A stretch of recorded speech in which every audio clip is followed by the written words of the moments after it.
ನಾವೇನು ಈಗ ಆ ಥರ ಹೇಳಿಲ್ಲ. ನಾವು ಸಮರ್ಥನೆ ಮಾಡಿಲ್ಲಪ್ಪ, ದಯಮಾಡಿ ರಘು, ನಾವು ಸಮರ್ಥನೆ ಮಾಡಿಲ್ಲ ಯಾರನ್ನು. ನಾವೇನು ಹೇಳ್ತಾ ಇದ್ದೀರಿ, ಆರೋಪಿನೇ, ಅಪರಾಧಿ ಅಲ್ಲ. ಆರೋಪಿ ಅದನ್ನೇ ಈಗ ವರದಿ ಹೋಗ್ಬಿಟ್ಟಿದೆ ಗೌರ್ಮೆಂಟ್ಗೆ. ನಾಳೆ ನನ್ನ ನಾಳೆ ನಿನ್ನ ಮೇಲೆ ಕ್ರಮ ತಗೊಳಕ್ ನನ್ಗೆ ಹಾಕಿದೀಯಾ? ನಾವು ಕೂಡ ಹಕ್ಕೊತ್ತಾಯ ಮಾಡಿರ್ತಕ್ಕಂಥವ್ರಲ್ವಾ. ನಮ್ಗೆ ನಾವು ಹೋಗಿ ಹೇಳಿದ್ದೀವಲ್ಲ, ನಾವೀಗ ಸ್ಪೆಸಿಫಿಕ್ ಆಗಿ ಮಹೇಂದ್ರ ಕುಮಾರ್ ಅವ್ರನ್ನ ಕರಿಬೇಕಂತ ನಾವು ಹೇಳಿದ್ದೀವಿ. ಅವ್ರು ಬರ್ಲಿಲ್ಲ. ಇವತ್ತು ನೀವು KMS ಆಫೀಸರ್ ಇವತ್ತು ಹುಡ್ಕೊಡಿ, ನಾಳೆ ಬೆಳಗ್ಗೆ ನಾವು ಲೆಟರ್ ಎತ್ಕೊಂಡು ಹೋಗ್ತೀವಿ. ಒಬ್ಬ ಮನುಷ್ಯ ಆರೋಪ ಮಾಡಬೇಕಾದ್ರೆ ದಾಖಲೆ ಇರಬೇಕು.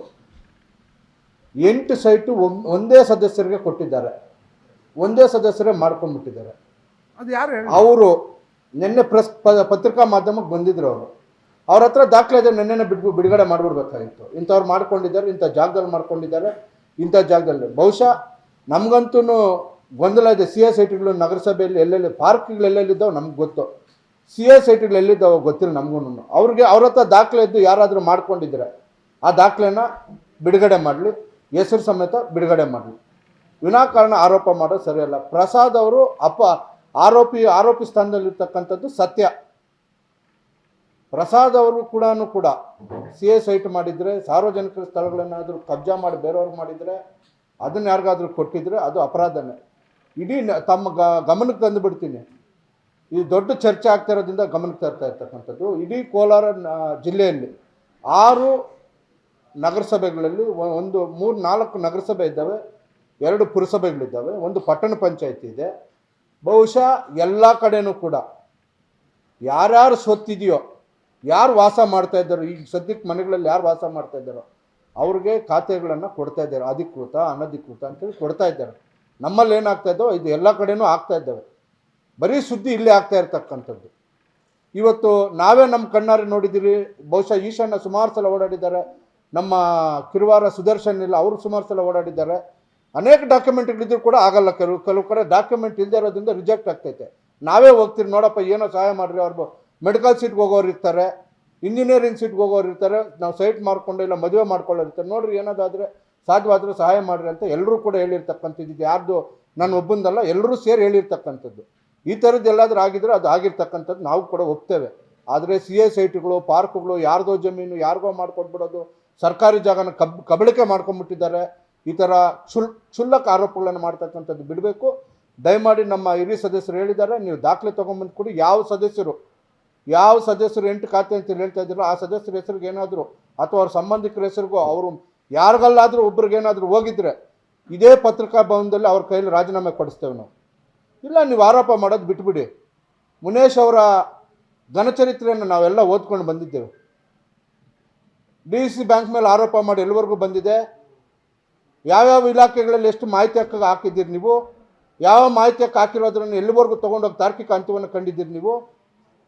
ಇವೆಲ್ಲ ಚರ್ಚೆ ಮಾಡೋದು ಬೇಡ. ದಯಮಾಡಿ ಆರೋಪ ಮಾಡೋಕ್ಕೆ ಮೊದಲು ದಾಖಲೆಗಳು ಎತ್ಕೊಂಡ್ಬರ್ಬೇಕು, ದಾಖಲೆಗಳು ಪೂರ್ವಕವಾಗಿ ಸಲ್ಲಿಸಿ ಆರೋಪವನ್ನು ಸಲ್ಲಿಸ್ತಕ್ಕಂಥದ್ದು ಸೂಕ್ತ ಅಂತಕ್ಕಂಥದ್ದು ಹೇಳ್ತೇನೆ. ನಗರಸಭೆಯಲ್ಲಿ ಇವತ್ತು ಈ ಪೌರಾಯುಕ್ತರು ಬಂದ ಮೇಲೆ ಬಹುಶಃ ನಿಮ್ಗೆಲ್ರಿಗೂ ಸತ್ಯ ಗೊತ್ತಿರಲಿ, ಈ ಪೌರಾಯುಕ್ತರು ಬರೋಕ್ಕೆ ಮುಂಚೆ 6 ತಿಂಗಳು ನಾವು ಪೌರ ಕಾರ್ಮಿಕರಿಗೆ ಭತ್ಯೆ ಕೊಡಲಿಕ್ಕಾಗಿರಲಿಲ್ಲ, ಡೀಸೆಲ್ಗೆ ದುಡ್ಡು ಕೊಡೋಕ್ಕಾಗಿರಲಿಲ್ಲ, ರೆವಿನ್ಯೂನೇ ಜನ್ರೇಟ್ ಆಗ್ತಾ ಇರಲಿಲ್ಲ. ಇವ್ರು ಬಂದ ಮೇಲೆ ಎಲ್ಲರೂ ಬೆಳಗ್ಗೆ 5 ಗಂಟೆಗೆ ಬರ್ತಾ ಇದ್ದಿದ್ದು. ಅಂಬಿಕಾ ಮೇಡಮ್ ಅವರು ಇದ್ದರು, ಇವತ್ತು ಅವ್ರು PD ಆಫೀಸಲ್ಲಿದ್ದಾರೆ. ಅವ್ರು ಒಂದು ದಿನ ಬೆಳಗ್ಗೆ 5 ಗಂಟೆಗೆ ಬಂದಿದ್ದು ಉದಾಹರಣೆ ಇಲ್ಲ, ಸಂಜೆ 10 ಗಂಟೆವರೆಗೂ ಕೆಲಸ ಮಾಡಿರೋ ಉದಾಹರಣೆ ಇಲ್ಲ. ನಗರಸಭೆ ಅಂದರೆ ನಮ್ಗೆ ಶ್ರೀಕಾಂತಣ್ಣವ್ರು ಇದ್ದರು, ಶ್ರೀಕಾಂತಣ್ಣ ಬೆಳಗ್ಗೆ 5 ಗಂಟೆಗೆ ಬರ್ತಾಯಿದ್ರು, 5 ಗಂಟೆಗೆ ಬಂದು ಸಂಜೆ ಮತ್ತೆ ಪುನಃ 10 ಗಂಟೆಯಲ್ಲಿ ಒಂದು ರೌಂಡ್ ಹೋಗೋರು ಕಸ ಎಲ್ಲೆಲ್ಲಿ ಬಿದ್ದಿದೆ ಅಂತೇಳಿ ಹಾಟ್ಸ್ಪಾಟ್ಗಳನ್ನೆಲ್ಲ ಸೆಲೆಕ್ಟ್ ಮಾಡಿ ಕಸ ಅಂತ ತೆಗೆಸ್ತಾ ಇದ್ರು. ಇವತ್ತು ನಗರಸಭೆಯಲ್ಲಿ ಅವರು ಪರ್ಮನೆಂಟ್ ಆಯುಕ್ತಿರಬೇಕು. ನಮ್ಗೆ ಯಾರು ಹಾಕಿದ್ದಾರೆ ಕನಿಷ್ಠ ಅವ್ರ ಹತ್ರ ಅದು ಕೆಲಸ ತಗೋತೀವಿ. ಅವ್ರ ಮೇಲೆ ಆರೋಪ ಇದೆ, ಸರ್ಕಾರಕ್ಕೆ ವರದಿ ಹೋಗಿದೆ, ಸರ್ಕಾರ ಕ್ರಮ ತಗೊಂಡ್ರೆ ನಾವು ಯಾರು ಕೂಡ ಅದಕ್ಕೆ ಅಡ್ಡಿ ಹೋಗ್ಲಿಕ್ಕೆ ಆಗೋದಿಲ್ಲ. ಹಾಗಾಗಿ ವಿನಾಕಾರಣ ಆರೋಪಗಳನ್ನು ಮಾಡ್ತಕ್ಕಂಥದ್ದನ್ನ ನಿಲ್ಲಿಸ್ಬೇಕಂತಕ್ಕದ್ದನ್ನು ಮನವಿ ಮಾಡ್ತೇನೆ. ಆಮೇಲೆ ಸುಧಾಕರ್ ಹೇಳಿದ್ರು, ಅಣ್ಣ ಸೂಪರ್ MLA ಬಗ್ಗೆ ಮಾತಾಡ್ರಿ ಅಂತ. ಬಹುಶಃ ಸೂಪರ್ MLA ಅಲ್ಲ ಅವರು MLCನ, ಅವರು ಜನಪ್ರತಿನಿಧಿನೇ, ಇವರು ಜನಪ್ರತಿನಿಧಿ. ಅವರು ಜನಪ್ರತಿನಿಧಿಯಿಂದ ಆಯ್ಕೆ ಆಗಿದ್ದಾರೆ, ಇವರು ಸಾರ್ವಜನಿಕರಿಂದ ಆಯ್ಕೆ ಆಗಿದ್ದಾರೆ. ಬಹುಶಃ ಇಲ್ಲಿನ ಇತಿಹಾಸವನ್ನು ತಗೊಂಡ್ರೆ ನಾನು ಹತ್ತಿರದಲ್ಲಿ ನೋಡಿರ್ತಕ್ಕಂಥದ್ದು ಬೈರೇಗೌಡರಾಗಿರ್ಬೋದು, ದಿವಂಗತ ಬೈರೇಗೌಡರಿಗೆ ಶ್ರೀನಿವಾಸ್ ಗೌಡರು ಲಾಯಲ್ಟಿ ಆಗಿರಲಿಲ್ವಾ? ಇದ್ರಾ ಇಲ್ವಾ? ಶ್ರೀನಿವಾಸ್ ಗೌಡರು ಬೈರೇಗೌಡರಿಗೆ ಲಾಯಲ್ಟಿ ಆಗಿದ್ರಾ ಇಲ್ವಾ? ಕೃಷ್ಣ ಬೈರೇಗೌಡರಿಗೆ ಆ ಕ್ಷೇತ್ರದಲ್ಲಿ ಸೋಮಣ್ಣವರು ಕ್ಷೇತ್ರ ಹಬ್ಳೆಯವ್ರಿಗೂ ಸೋಮಣ್ಣವ್ರು ಲಾಯಲ್ಟಿ ಆಗಿದ್ದೀರಾ ಇಲ್ವಾ? ಇದೇ ಶ್ರೀನಿವಾಸ್ ಗೌಡರಿಗೆ ಎಷ್ಟು ಜನ ಲಾಯಲ್ಟಿ ಆಗಿರಲಿಲ್ಲ. ಕೃತಜ್ಞತೆ. ಇದು ಅನಿಲ್ ಅಣ್ಣ ಸೂಪರ್ MLA ಅಲ್ಲ, ಮಂಜಣ್ಣ ಅವರು ಅನಿಲ್ ಅಣ್ಣಂಗೆ ತೋರಿಸ್ತಾ ಇರ್ತಕ್ಕಂಥ ಕೃತಜ್ಞತೆ. ಮಂಜಣ್ಣ ಅವರು ಶಾಸಕರಾಗಬೇಕಾಗಿದ್ದಂಥ ಸಂದರ್ಭದಲ್ಲಿ ಇದೇ ಅನಿಲ್ ಅಣ್ಣ ಅವರು DC ಅಧ್ಯಕ್ಷರಾಗಿದ್ದರು, ಜಿಲ್ಲಾಧ್ಯಕ್ಷರಾಗಿದ್ದರು. ಅವರು ಬೇರೆ ಕಡೆ ಹೋಗದಂಥ ಸಂದರ್ಭದಲ್ಲಿ ಅವರನ್ನು ಕರ್ಕೊಂಡು ಬಂದು ಪಾರ್ಟಿಯಲ್ಲಿ ನಿಲ್ಲಿಸಿ ಟಿಕೆಟ್ ಕೊಟ್ಟು ಗೆಲ್ಲಲಿಕ್ಕೆ ಕಾರಣಕರ್ತರಾಗಿರ್ತಕ್ಕಂಥವ್ರು ಅನಿಲ್ ಅಣ್ಣವ್ರು ತಾನೇ. ಅನಿಲ್ ಅಣ್ಣವ್ರ ಜೊತೆಯಲ್ಲಿ ಇಟ್ಕೊಂಡ್ರೆ ತಪ್ಪೇನಿದೆ? ಅದು ಹೆಂಗೆ ಸೂಪರ್ ಆಗಿಬಿಡ್ತೈತೆ? ಯಾವುದಾದ್ರೂ ಮಂಜುನಾಥ್ ಅವ್ರ ಸೈನ್ಗಳೇನಾದರೂ ಅನಿಲ್ ಅಣ್ಣನೇ ಹಾಕಿದ್ರೆ ಹೇಳ್ರಿ, ಯಾವುದಾದ್ರೂ ಒಂದು ಸೈನು. ಸೂಪರ್ MLA ಅಂದರೆ ಅದೇ ತಾನೇ. ಇವತ್ತು SM ಕೃಷ್ಣ ಅವರಿದ್ದರು. SM ಕೃಷ್ಣನ ಎಲ್ಲ ಆಡಳಿತವನ್ನು ಕೂಡ DK ಶಿವಕುಮಾರ್ ಸಾಹೇಬ್ರು ನಡೆಸ್ತಿಲ್ವಾ? ಇವತ್ತು ಸಿದ್ದರಾಮಯ್ಯನವ್ರು ಆಡಳಿತ ನಡೆಸ್ತಿದ್ರು. ಅವ್ರ ಜೊತೆಯಲ್ಲಿರೋರು ಇವತ್ತು ಮಾದೇವಪ್ಪ ಅವ್ರನ್ನ ಯಾವತ್ತಾದ್ರೂ ಬಿಟ್ಕೊಟ್ಟಿದ್ದಾರೆ ಅವರು? HC ಮಾದೇವಪ್ಪ ಅವರು ವರ್ಷಾನುಗಟ್ಟಲೆ 40 ವರ್ಷದಿಂದ ರಾಜಕಾರಣ ಮಾಡ್ಕೊಂಡು ಬರ್ತಾ ಇದ್ದಾರೆ.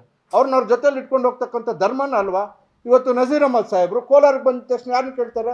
ಕಯ್ಯೂಮ್ ಅವ್ರು ಎಲ್ಲಿದ್ದಾರೆ ರೀ ಅಂತ ಕೇಳ್ತಾರೆ. ಯಾಕೆ ಕೇಳ್ತಾರೆ? 40 ವರ್ಷಗಳಿಂದ ಕೂಡ ಕಯ್ಯೂಮ್ ಅಣ್ಣವರು ಅವ್ರ ಬದ್ಧತೆಯನ್ನು ನಜೀರ್ ಅಹಮದ್ ಸಾಹೇಬ್ರ ಜೊತೆ ಇಟ್ಕೊಂಡಿದ್ದಾರೆ. ಹಾಗಾಗಿ ಅವ್ರನ್ನ ಲಾಯಲ್ಟಿಯನ್ನು ಉಳಿಸ್ಕೊತಾರೆ. ಇವತ್ತು ನಾನು ಕೂಡ ಇವತ್ತು ಕೋಲಾರಕ್ಕೆ ಬಂದ ತಕ್ಷಣ ನನಗೆ ಅನೇಕರು ಕೇಳ್ತಾರೆ, ನಿಮ್ಮ ಸ್ವಾಮಿ ಬಂದಿದ್ದಾರೆ ನೀನು ನಿಲ್ವಾ ಅಂತೇಳಿ. ನನ್ನ ನಿಷ್ಠೆ ಅಲ್ಲಿರುತ್ತೆ. ರಮೇಶ್ ಕುಮಾರ್ ಬಂದಮೇಲೆ ನಾನು ಹೋಗ್ತಕ್ಕಂಥದ್ದು ನನ್ನ ನಿಷ್ಠೆ. ಅನಿಲ್ ಅಣ್ಣ ಅವ್ರಿಗೆ ಅವರು ತೋರಿಸ್ತಕ್ಕಂಥ ಕೃತಜ್ಞತೆಯನ್ನು ಅವರು ಕಪಿಮುಷ್ಟಿಯಲ್ಲಿ ಇಟ್ಕೊಂಡಿದ್ದಾರೆ ಅಂದರೆ ತಪ್ಪಲ್ವಾ? ಇವತ್ತು ಇನ್ನೊಂದು ಆರೋಪ ಮಾಡಿದ್ದಾರೆ ಗೋಪಾಲ್ ಗೌಡರು, ನವೀನು, ಮೈಲಂಡಳ್ಳಿ ಮುರಳಿ ಸರ್. ಬಹುಶಃ ಅವ್ರ ಕಣ್ಣು ಕಾಣಿಸ್ಬೋದು, ನಾವು ಕೂಡ ಇರ್ತೀವಿ, ನಾವು ಹೋಗ್ತೀವಿ, ನಮ್ಮ ಕೆಲಸ ಮಾಡಿಸ್ಕೊತೀವಿ, ಬರ್ತೀವಿ, ನಮ್ಗೇನು ಬೇಕೋ ಮಾಡಿಸ್ಕೊತೀವಿ, ಸಾರ್ವಜನಿಕರಿಗೆ ಏನು ಕೆಲಸ ಬೇಕೋ ಮಾಡಿಸ್ತಾ ಇರ್ತೀವಿ. ಇವತ್ತು ಪರಿಶಿಷ್ಟ ಪಂಗಡದ ಇಲಾಖೆಗೆ 8 ಕೋಟಿ ರೂಪಾಯಿ ಇದನ್ನು ಸಲ್ಲಿಸ್ಬಿಟ್ಟು ಬಂದಿದ್ದೇವೆ ನಾವು. ಇವತ್ತು ಊರುಗಳಲ್ಲಿ ವಿವಿಧ ರೀತಿಯ ಕಾಮಗಾರಿನ ಕೈಗೊಳ್ಳಲಿಕ್ಕೆ ನಾವು ಇನ್ನು ಸದಾ ಜೊತೆಯಲ್ಲಿರೋದಕ್ಕೆ ನಮ್ಮ ಕೈಲಾಗಲ್ಲ. ಅವ್ರು ಇರ್ತಾರೆ, ಸಾರ್ವಜನಿಕ ಕೆಲಸಗಳು ಮಾಡ್ತಾರೆ. ದಯಮಾಡಿ ನೀವು ಕೂಡ, ಮುನೇಶ್ ಅವರು ಕೂಡ ಅನೇಕ ಬಾರಿ ನಮ್ಮ ಶಾಸಕರ ಹತ್ರ ಬಂದೋಗಿರ್ತಕ್ಕಂಥ ಉದಾಹರಣೆಗಳಿದ್ದಾವೆ. ರಂಗಮಂದಿರದಲ್ಲಿ ಬಾಲಕರ ಕಾಲೇಜಿನ ಕಾರ್ಯಕ್ರಮ ನಡೀತಕ್ಕಂಥ ಸಂದರ್ಭದಲ್ಲಿ ನೀವು ಇದೇ ಶಾಸಕರ ಜೊತೆಲಿ ನಿಂತಿದ್ದೀರಿ, ಅವ್ರ ಜೊತೆಲಿ ಕೂತಿದ್ದೀರಿ. ನಿಮ್ಗೆ ಯಾವ ಕಾರಣಕ್ಕೆ ಈಗ ಶಾಸಕರ ಮೇಲೆ ಕೋಪ ಬಂದಿದೆಯೋ ನನಗೆ ಗೊತ್ತಿಲ್ಲ. ಎಲ್ಲ ವರ್ಗಗಳನ್ನು ಕೂಡ ಪ್ರೀತಿಯಿಂದ ತಗೊಂಡು ಹೋಗ್ತಕ್ಕಂಥ ಕೆಲಸ ಮಾಡ್ತಾ ಇದ್ದಾರೆ. ದಯಮಾಡಿ ಯಾರನ್ನು ಕೂಡ ಆರೋಪ ಮಾಡೋದನ್ನು ನಿಲ್ಲಿಸಬೇಕು. ನೀವು ಸುಮ್ಮನೆ ಏನಾದಿದ್ದೆ ದಾಖಲೆ ಕೊಟ್ಟು ಮಾತಾಡಿದ್ರೆ ನಾವು ಕೂಡ ತಲೆ ಬಾಗ್ತೇವೆ. ನಿಷ್ಠೆಯನ್ನು ಕಪಿಮುಷ್ಟಿ ಅನ್ಕೊಳ್ತಕ್ಕಂಥದ್ದು ತಪ್ಪು. ಅಲ್ಲಿಗೆ ಶ್ರೀನಿವಾಸ್ ಗೌಡರು, ಬೈರೇಗೌಡರು ಶ್ರೀನಿವಾಸ್ ಗೌಡರು ಕಪಿಮುಷ್ಟಿಯಲ್ಲಿದ್ದೀರಾ? ಇಲ್ವಲ್ಲ.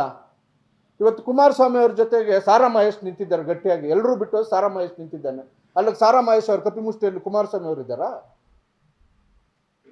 ಇವತ್ತು ವಿಜೇಂದ್ರನ್ ಇಡೀ ಒಂದು ವರ್ಗನೇ ಬೈತಾ ಇದೆ BJP ಪಕ್ಷದಲ್ಲಿ. ಅವ್ರ ಜೊತೆ ಗಟ್ಟಿಯಾಗಿ ನಿಂತಿರ್ತಾರಲ್ಲ ಕಾರ್ಯಕರ್ತರು, ಅವ್ರ ಮುಷ್ಟಿಯಲ್ಲಿದ್ದಾರಾ? ಯಾರು ಮುಷ್ಟಿಯಲ್ಲಿಲ್ಲ. ಅವ್ರವ್ರ ಕೃತಜ್ಞತೆ, ಅವ್ರವ್ರ ಲೀಡರ್ಗೆ ಇರ್ತಕ್ಕಂಥ ಲಾಯಲ್ಟಿ ಅಷ್ಟೇ ಅದು. ಅನಿಲ್ ಅಣ್ಣನ ಯಾವತ್ತೂ ಕೂಡ ಅವರು ಒಂದೇ ಒಂದು ಸಿಂಗ್ಯುಲರ್ ಆಗಿ ಅನಿಲ್ ಕುಮಾರ್ ಅಂತ ಕೂಡ ಕರೆದಿಲ್ಲ. ಕೊತ್ತೂರು ಮಂಜಣ್ಣ ನಮ್ಮ ಅಣ್ಣ, ನಮ್ಮ ಹಿರಿಯ ಅಣ್ಣ ಅಂತಲೇ ಹೇಳಿರ್ತಕ್ಕಂಥದ್ದು. ಅವ್ರ ಜೊತೆಯಲ್ಲಿದೆ, ತಪ್ಪೇನಿದೆ?